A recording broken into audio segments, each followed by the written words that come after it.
চেনা পরিচিত দাদা, মানে উনি আমাদের অ্যাপার্টমেন্টেই থাকে। তো উনি বলেছিলেন যে কাছে কখনো খুব বেশি ক্যাশ না রাখতে, তার কারণ এখানে কিন্তু হোমলেস মানুষ অনেক বেশি থাকে। তো সেই কারণেই রাস্তাঘাটে বেরোলে আপনাকে একটু বেশি পরিমাণে সতর্ক থাকতে হবে।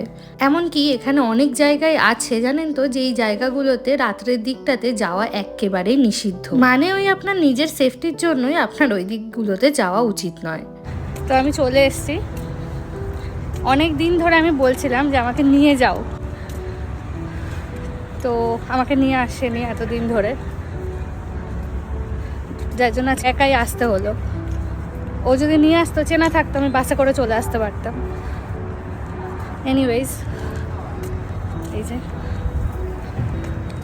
আমাদের বাড়ির ওই দিকটাতে সব ছোট ছোট ঘর বাড়ি, বাট এই দিকটাতে দেখলাম সব হাই রাইজ বিল্ডিং রয়েছে। এটা কিনা আমাদের আকেনে ছিল, আর ভীষণ সুন্দর সুন্দর জায়গা রয়েছে। দেখলাম একটা প্রচুর বড় স্টেডিয়াম করলো। তুমি কি স্টেডিয়ামের ওদিক থেকে আসো বাসে করে? আমাদেরটা এইদিকে ঘুরিয়েছে, এইচবির সামনে দিয়ে। ও, এখানে কি কাজ চলছে? এই জায়গাটা তো দেখে আমাদের আকেনের সেই সুপার সির সামনের কথা মনে পড়ছে। ওখানে এরকম ছোট ছোট টেবিল পাতা থাকতো। আমি তো চলে এসেছি, আর এখানে ওয়েটিং রুমে আমি বসে আছি। অভিজিতের হয়তো কাজ করতে আর কিছুক্ষণ সময় লাগবে। আমি ভাবছিলাম যে নিচটা ঘুরে দেখবো একটু, বাট অলরেডি অন্ধকার হয়ে যাচ্ছে, সেই কারণে আর মানে একেবারে উপরেই চলে এলাম।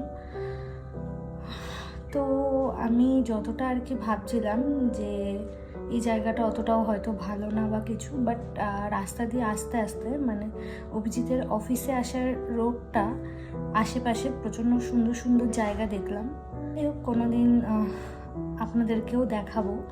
আজকের ভিডিওটাতে তো সবটা শেয়ার করা পসিবল না একটা ভিডিওতে, বাট যদি কোনোদিনও হেঁটে আসি সেই ক্ষেত্রে আমি কিন্তু আপনাদেরকে দেখাতে পারবো যে কতটা সুন্দর এখানকার রাস্তাগুলো।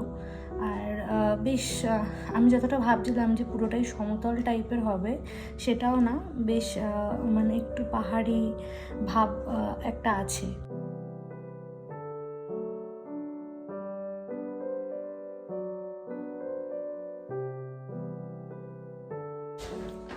তো আমি বাড়িতেও চলে এসেছি।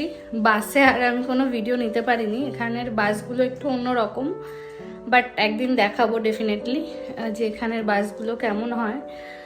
তো আর পরদিন যখন বাসে আসবো তখন দেখাবো যে এখানকার বাসগুলো কেমন হয়। তো আজকের ভিডিওটা